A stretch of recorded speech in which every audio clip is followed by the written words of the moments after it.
Alright, magandang araw po sa inyong lahat mga kababayan. Batang Maynila to,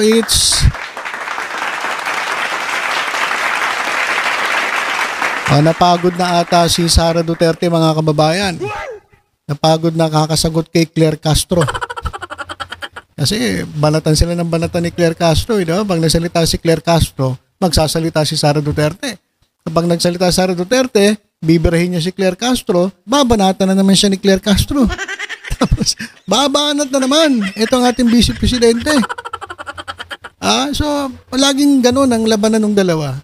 Kaya wala na po nagagawa itong ating Vice President. Maliban sa pabaka-bakasyon, wala na atang ginagawa ito at puro na lang pagbatikos dito sa ating gobyerno at pagsagot sa mga banat ni Yusek Claire Castro.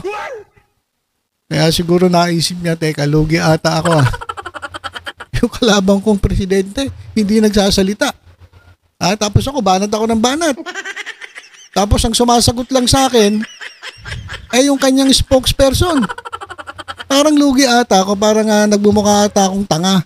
Nagbumukha ata akong hindi na, kumbaga pero mo, vice presidente ka, sasagutin ka ng, press officer ng Malacanang, hindi yung presidente sumasagot. So parang, ka-level mo lang siya. Sabi nga ng iba mga kababayan, mas magaling pa raw si Claire Castro kaysa dito kay VP Sara Duterte. Mag-react kayo, mga DDS? Sige, react po. Libre naman po kayo mag-react. So dahil nga siguro napansin niya, parang lugi ko.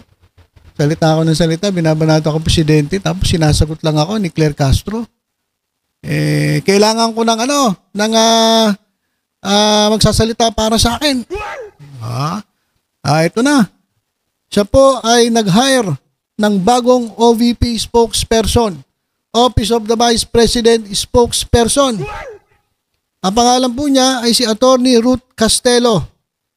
Ayan mga kababayan. At itong si Attorney Ruth Castelo ay bilib na bilib kay Vice President Sara Duterte. Ayun guys, bilib ba kayo sa ating Vice Presidente? Sige nga po, comment nga po kayo mga kababayan kung kayo ay believe kay Sara Duterte bilang Vice President. Ako feeling ko parang wala tayong Vice President. kasi laging wala Palagi nandun sa dahig sa the Netherlands. Tapos ito na mga kababayan, dito natin malalaman kung meron bang ginagawa ang Office of the Vice President. At least ngayon mga kababayan, may maririnig tayo na ginagawa ng mga tauhan ng Vice President. Hindi po ng Vice President kasi ang Vice President po, papasyal-pasyal lang. Siyempre, dadalaw sa tatay niya.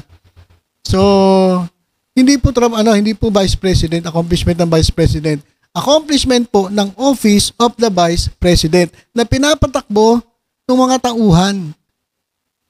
Kasi lagi namang wala Di ba? Siguro papirma-pirma lang. Meron ba confidential pan dyan? Sige, pirmahan natin. Ay, Mary Grace Piatos, hindi ka dito, pirma. Kokoy Villamin, hindi ka dito, pirma. Wala na sigurong silang maisip. Ay, Marian Rivera, pirma dito sa voucher. Voucher ba yun? Hindi, acknowledgement receipt, dito, halika dito, Marian Rivera. Si Chel Jokno. Chel Jokno, pirma. So, pirma lang ang ating Vice President at papasyal-pasyal, press con. Meet the Vice President diyan po sa the Netherlands. May napanood nga akong interview sa kanya Ikli lang ng mga tanungan Nagrereklamo siya Sayang naman yung binayad natin dito sa lugar tapos hindi kayo magtatanong. Magtanong kayo. Ganun yung sabi ni VP Sara kasi siguro wala na matanong yung mga tao, paulit-ulit na lang. Paulit-ulit din naman yung sagot niya.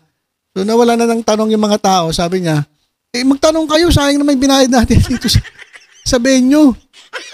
Ay, kawawa naman.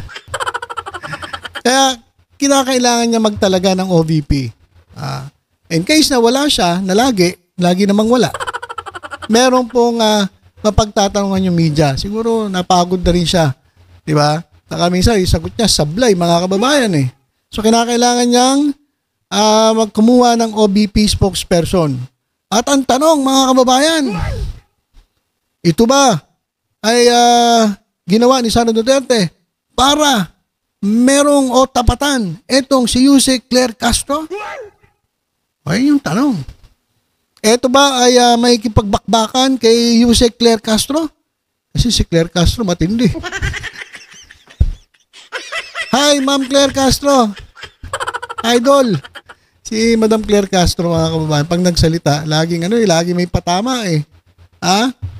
At matatalim ang dila ni Madam Claire Castro. Maraming umiiyak na DDS dito kay Yusek eh. So ano ba? Kaya ba tapatan ng OBP spokesperson etong si Madam Claire Castro? Tingnan natin kasi believe siya kay sabi niya, I believe in the Vice President. Meron pa palang bumibilib.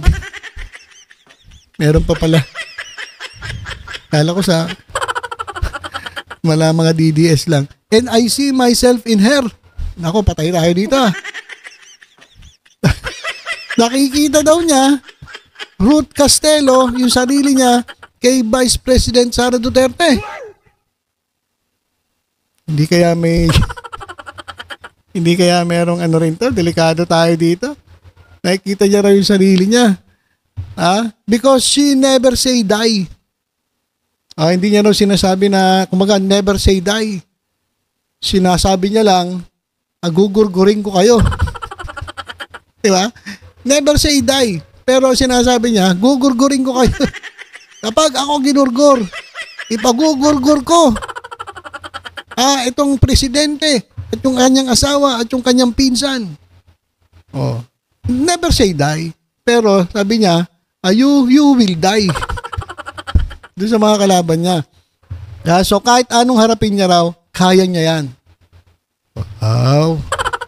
Talaga lang I'm sure she has also like me.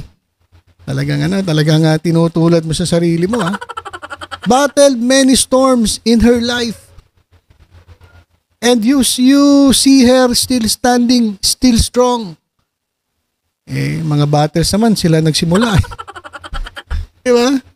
Minsan kasi sa buhay natin, may mga pagsubok, may battles tayo. Araw-araw meron tayong battles na sinusuong sa buhay. Pero minsan kasi yung mga battles, kagagawan din natin. Di ba? Sabi, sinusubok daw siya. Pero ang totoo, sila yung nagsimula. Ginigipit daw sila, pero ang totoo, sila ang nagsimula. Impeachment. O kagagawan daw ni Marcos. Ano kagagawan ni Marcos? Hindi naman nagkaroon ng impeachment dahil inuutos si Marcos. Ayaw nga ni Presidente Marcos may impeachment. Kaya may impeachment, may pagsubok, ay dahil meron kang ginawang katarantaduhan. Kung ipinaliwanag mo na lang ng maayos, kung saan mo dinala yung mga confidential funds ng DepEd at ng Office of the Vice President, di tapos na sana. Kaso, ayaw mo pakilala si Mary Grace Piatos Tinatago mo balik tayo dito kay Atty. Ruth Castelo. Uy, matindi labanan para sa abogado Para sa abogado, para sa Atty. Claire Castro, Atty. Ruth Castelo, parehas pa, halos Castelo, Castro. Maganda labanan to. Sabi niya, I believe in her. And of course, she is a direct extension of her father, whom I served for the whole 6-year term. Kaya gusto ko po siyang matulungan. Ayan. Ang narinig ko rito, siya raw ang nag-apply para matulungan niya si Vice President. Ayan ang sabi Yan ang bali-balita mga kababayan. Pakinggan natin si Madam BP. Kung ano masasabi niya tungkol dito kay Atty. Ruth Castelo. Ano ba talaga trabaho nito? Ano to? Atake ba to kay Claire Castro? Magiging attack dog ba ito ni Sara Duterte laban sa gobyernong Marcos? Ayan ang malalaman natin mga kababayan. Ito, pakinggan natin. Si BP Sara Duterte. Vice President, ano po yung reaction ninyo? Or what does it mean when you told your spokesperson of the Office of the Vice President, Attorney Ruth Castelo, that she will not be the attack dog of the Office of the Vice President? What's the motivation behind this? Because her job is for the institution, is for the Office of the Vice President. No, it's not political. It's not for me. So that is why she will only bring good news, accomplishments, and announcements of the office of the Vice President. Not the other woman. So, sino po? Nag-a-atake sa inyo. No, we do not want to, besmirch the reputation of our office. Vice President, Okay, so yan mga kababayan. So hindi daw magiging attack dog etong si Attorney Ruth Castelo. Kasi iniisip po ng iba na itinalaga ito si Castelo para nga tapatan etong si Claire Castro. Sabi naman ni Sara Duterte, hindi. Good news. For the very first time mga kababayan, makakarinig na tayo ng good news. Palakpakan natin ang Office of the Vice President. Kahit pa paano naman, may maririnig tayong good news. Hindi na lang puro paninira, puro galit po na naririnig natin galing niya sa Office of the Vice President. Ito kahit pa paano naman, ay maririnig tayong good news at accomplishment. Ako, abangan ko to. Ano ba ang accomplishment ng Office of the Vice President? Maganda. May marinig tayong mga accomplishment, hindi puro pangungutya, puro paninira, puro banat, di ba? At least maganda ang ang maririnig natin galing dito sa spokesperson. Tingnan natin kasi natanong din para si Yusek Claire Castro. Kung ano masasabi niya dito sa itinalagang OBP spokesperson. Sabi naman ni Claire Castro, talaga to si Claire Castro. Talaga matalim ang dila. Sabi ni Madam Claire Castro, hindi naman kailangan ni Sara Duterte ng attack dog. Tingnan mo, sa itsura pala. Hindi naman na kinakailangan talaga Natawa lang si Claire Castro nung narinig niyo ba yun mga kababayan? Sinabi ni Claire Castro na hindi naman kinakailangan ng Vice President ng attack dog kasi siya na mismo yung attack dog At maganda to mga kababayan. Abangan natin yung maririnig natin kay Attorney Ruth Castelo. Kasi alam niyo mga kababayan, kahit naman na maging attack dog to, walang sa tingin ko walang panamato kay Yusek Claire Castro. Pakinggan natin itong kanilang bagong OBP spokesperson. Ma'am, sinabi niyo you will not be an attack dog for VP Sara Duterte. What does that mean? Ano po ba ito? Patama doon kay Palace Press Officer Attorney Claire Castro na tinatawag ng ilan na attack dog po ng Marcos administration? Hindi naman po. Kasi nung unang-una na interview. Grabe naman to si DJ Chacha. At si Claire Castro daw attack dog ng Marcos administration. Talaga to si DJ Chacha.